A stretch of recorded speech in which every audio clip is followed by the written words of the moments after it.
So this is going to be a simple sit to stand exercise.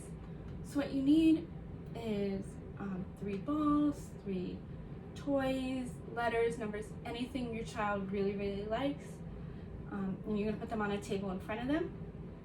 And they're going to have a chair a few feet away from the table. I put it off to the side just so you can see what I'm doing when I'm sitting to stand, but you can put it directly in front of the table a few feet back.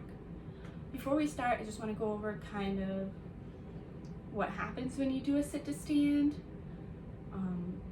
and how to kind of facilitate the correct posture and body position and muscle activation when you're helping your child.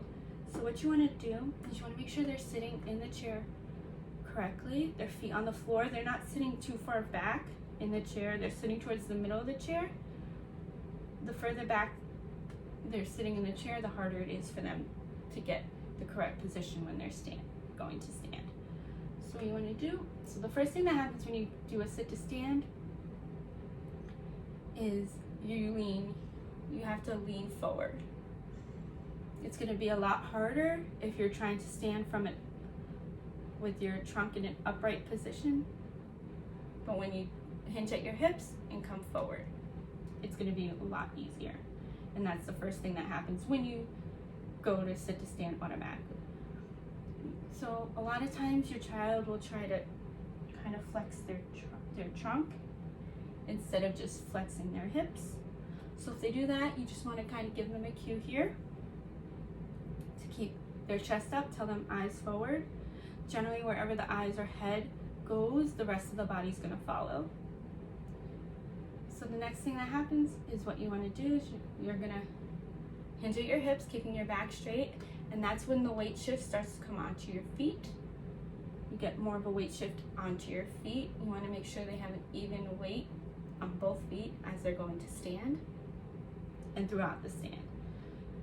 So after you weight shift, your knees are going to come forward.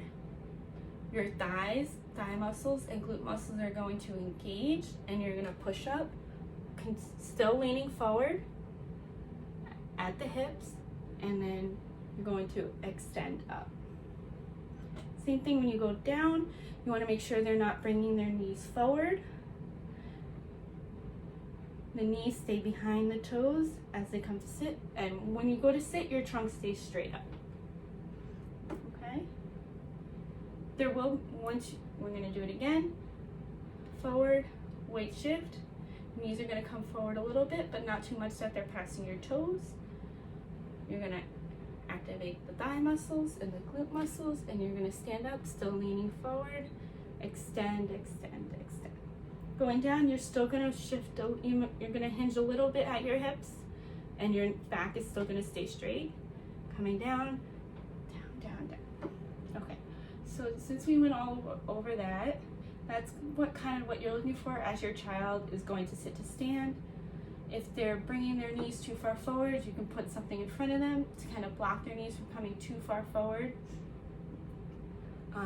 You can help them and assist by tapping their thighs if they're not really engaging those muscles. You can give them a little tap at their thighs. Help them extend by giving them that little tactile cue, and just kind of overall assisting them as they're doing the activity. So what the activity is going to be is they're going to perform the sit to stand. They're going to reach for an object. They're going to hand it to you and sit back down. So stand up. Let's reach for the object.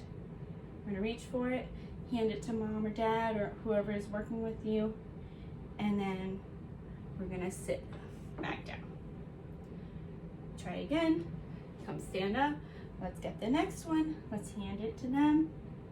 Come sit down. You can switch sides on which side you're standing on to help them. And they're going to work on this. They're going to do 10, take a break, and then we're going to do 10 more.